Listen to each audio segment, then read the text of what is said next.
world. On the southern coast of New Zealand, just one crew is willing to risk it all. You've got great white sharks, you've got 7 gillas. You never know what's going to come up behind you.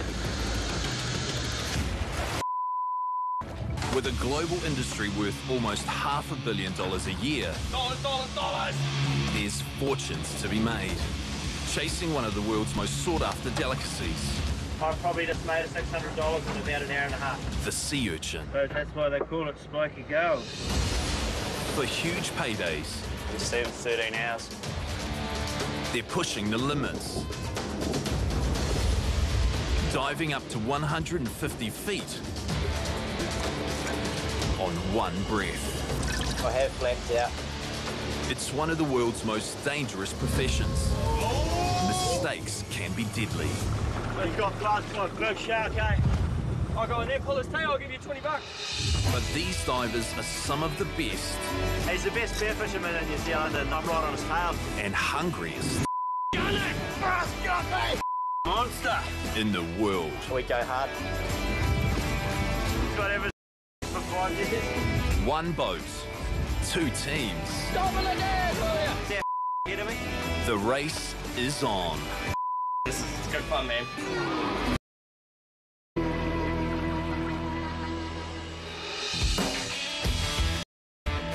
Last week, the crew executed a perfect fast turnaround mission to the Green Islets. But as they returned to Bluff Harbour, skipper Dwayne received news that an even bigger order of 35 dolabs had come in that needed filling in the next 48 hours.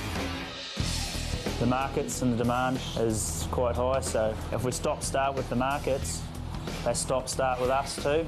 They won't constantly be ringing up asking for product. But filling the orders to keep the market happy is another thing. To do that, he needs divers. Lots of them. A few hours later, Dwayne has managed to wrangle his crew, who are in good spirits, all things considered. Boys are going to load up and have a good day. Best of winter diving we can have. Winter diving. This year it's been awesome, eh? Warm and beautiful water, real clean water, and it's probably one of the best winters I've had in Southland in my past 3 years, so yeah, nah, awesome. And to heighten spirits further, a familiar face has returned back to the crew. That song fucking looks like Dion. Does it? Stop. Couldn't stay away. What's going on, Oh, no way. Hey, keep getting on. He's home. Feels real good to be back. It's home away from home on here. So it's yeah, good feeling for me. Can we go and get a box of piss now? Yeah, I reckon so. Awesome, isn't it? Yeah, just keen to get down there, get some winter diving in. No sharks around, so nothing else on the edge of my mind at the moment. Just get out there and yeah, hook some kina. Setting out from Bluff into a beautiful winter's afternoon, Dwayne explains their destination. We're heading into Dusky this trip, right up 14-15 hour steam from Bluff. Dusky Sound is a seriously long voyage from Bluff, 6 hours beyond the Green Islets they've just returned from. This is a high-yield spot, and as long as they get there early, they should have no problems filling the order. Big crew this trip. We've got full crew, 5 divers, 3 dinghy boys. So we're going to have a big day tomorrow and come home. With winter diving, we've got less hours in the days, probably only 7 or 8 good hours of light when we're diving, so we've got to be in the water early and right till dark pretty much. But they have a big crew, lots of divers in the water and safety in numbers. But it's the weather that is the biggest concern of all. They're forecasting 6 metre swells and 30 metre southerly, which means we're going to go south to get home, so we're going to punch into it. So it's going to be pretty interesting. It's not ideal. These types of conditions are common to the area, but best to avoid at all cost. A few weeks ago, we saw just how terrifying the sea can get in this part of the world. That was a 5 metre swell. 6 metres is another story altogether. There's one time that sticks out for me. The swell was over 6 to 7 metres. The wind was blowing a good 30 or 40 knots, and all you could see was white water coming over the front of the boat. You couldn't see anything else. That stabiliser on the boat was underwater, the top of it, when we were going to the side and listing. The top of the stabiliser was going under the tide. Yeah, that's the most extreme, so can't get any worse than that, surely. For the moment, the weather is no concern at all. It's cool runnings all the way to Dusky, which means the boys can get a good sleep before the hunt begins in the morning.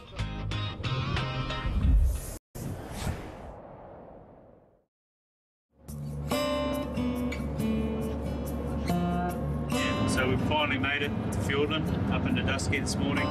It's taken us 16 hours, and we've been greeted by dolphins. And that's sweet. Unlike the dolphins, the weather isn't putting on much of a show for the crew this morning. With an air temperature of 40 degrees Fahrenheit and a water temperature just above freezing. It's a beautiful day in Fiordland. A bit rainy, but won't affect the diving, so it should be great. No enthusiasm at all. I thought I'd be jumping into like warm weather, but I can't even feel my fingers, I'm that soft now. Oh yeah. Here we go. Yeah, we've got a huge day ahead of us, so yeah, we just got to slave drive our way through the day. Yeah. So starting early with arse cancer bacon. With the sand nicks safely anchored, the crew get to work prepping the dinghies. Having 5 divers, they'll need all 3 running efficiently if they're going to fill the order. Who's teaming up with who is the next question. Oh, today Dwayne's going to be taking Storm with him and working with my dinghy boy. Red Dog's getting taken off me, sort of poached away, so I'm a bit gutted about that. So, All right, mate. I'll only be a bay away. Usually it's always me and Raymond together because nobody else can keep up with us. But today I'm with the big boy Dwayne and young fella Storm. I'm sure they'll still make me lots of money, but hey, at the end of the day, that's not my call to make, it's the skipper's decision. I've just got to roll with it and respect it. That's all I can do about it.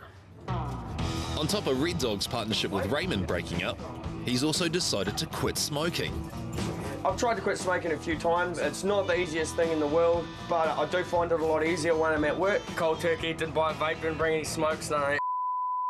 I'm out here, there's nothing, there's no shops around the corner, so it should be pretty good. Just a coffee this morning. But it was sort of like a wee bit of a cry on the inside. I couldn't have a dart, hey, but I was like, oh, at least I got a coffee, and then it was like, where's that bacon? And yeah, now I still want a dart. Oh well, I'll get over it. A quick suit up and it's the youngest and keenest first in the water. Woo! According to Raymond, he's going to collect a record haul for the day. Well, that's what he reckons. He'll be doing well. Doing real well. I'll buy him a beer if he did. 9 a.m., $10, let's go! Let's try to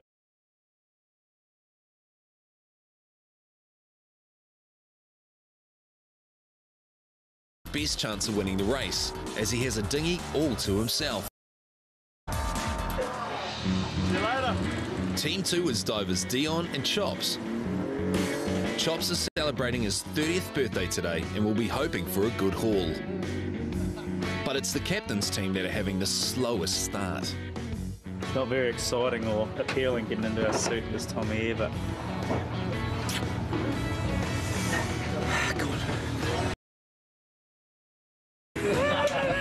What's the water temperature? it's about shriveled. It seems that Dwayne will do almost anything to avoid getting in his wetsuit today. Always camp bitch at the moment. I can leave all the dishes here. Dwayne will do them, he'll give me an extra half hour. Finally suited up, Team Dwayne, Storm and Red Dog hit the water. Let's go. With 35 dolabs to collect and bad weather on the horizon, if they don't put their foot down now, they'll risk missing the order completely.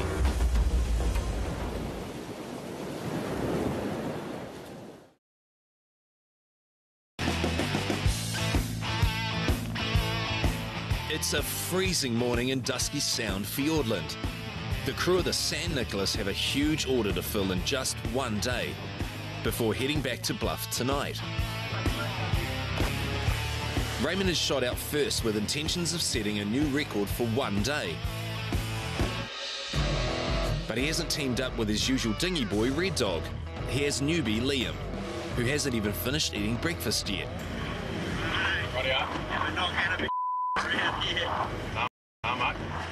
Liam's been on plenty of boats in the past, but not on the San Nicholas and not with me. For some reason, he seems to be more into his breakfast than what's going on around him at the moment. So I'm aiming for about 10 dolios of fat sea urchins today. I hope he can keep up because he's probably going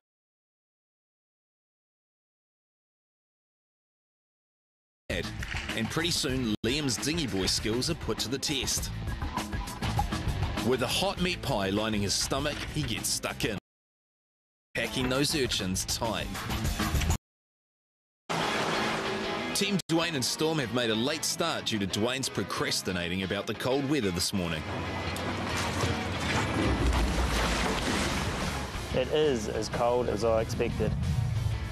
You just got to suck it up, really. Get on with it and just hope that that patch appears. Might be straight away, it might be after an hour or so, but you just got to keep looking. Yeah, I'm not really worried about the cold too much. I mean, our suit's a nice big thick 7 mils, which makes it nice and warm. Yeah, I'm more concerned that we're actually in the right spot. I guess we'll just have to hunt around and see and try find them.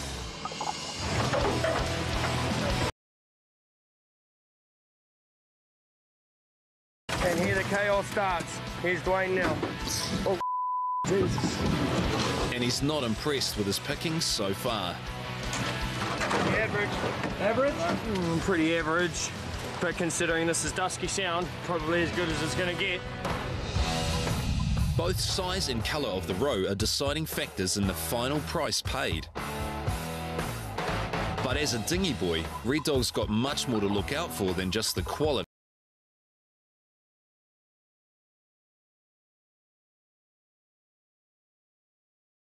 And then, yeah, just the big for jaws, mate. I don't like that one. That's got to be my biggest fear, eh? Turning it around and it's like that Australian program, getting eaten. Too bro. It's not very fat. The urchins have got not much rowan and they're good colour. Not the bee's knees. It's not what we want. Back with Team Raymond, the boys are having more luck. They've come across a patch where the urchins are large and there's plenty of them. Excited by their find, Liam's eager to check the colour and size of the roe. Yes, money in the bank.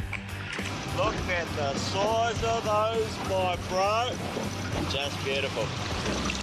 Right, keep it going, make the money.